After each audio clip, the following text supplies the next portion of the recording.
Europe 1924 the 18th of January 2019, updated 1926 the 18th of January 2019, get shorter during his Friday speech on the future of Brexit negotiations and the damage of a no-deal scenario for Britain. Former Foreign Minister Boris Johnson was practically left speechless when called out on a remark he made during the 2016 referendum campaign.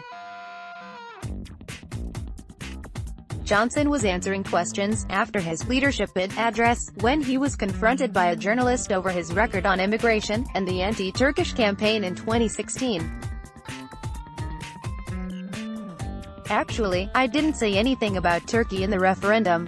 I think anybody who has followed my utterances over the last 20 years will know that I've always been in the camp of those who defends and supports. I didn't make any remarks about Turkey, mate, Johnson responded. Jamie Hyland, @Aggressy, January 18, 2019, People's Vote UK, @PeoplesVote_UK, January 18, 2019, Boris Johnson today distancing himself from Vote Leave's lies about Turkey and the EU. Here's what he and his campaign put out before the referendum. pic.twitter.com/z4peld5a, Adam Binkop, @AdamBinkop, January 18, 2019, Boris Johnson was on the forefront of the Vote Leave campaign ahead of the 2016 referendum on Britain's membership of the European Union.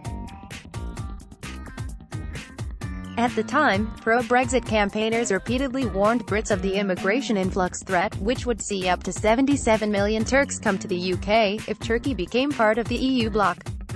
Reminded of his claims of 80 million Turks would come to this country if we stayed in the EU, Johnson was also accused by the reporter of willing to say anything just to win an election, in this case, the Conservative leadership election. Copyright Reuters. Ed Sykes. Former London Mayor Boris Johnson, speaks during a Vote Leave rally in Selby, Britain, June 22, 2016. Another pledge by the Vote Leave campaign, later rejected by one of the campaigners, UKIP's ex-chief Nigel Farage, that £350 million of EU cash will be freed up for the NHS after Brexit. The claim was emblazoned on the side of a tour bus driven by the Vote Leave campaigners around Britain. Read more. Dodgy Mickey Mouse figures, opposition on Theresa May's Brexit NHS dividends.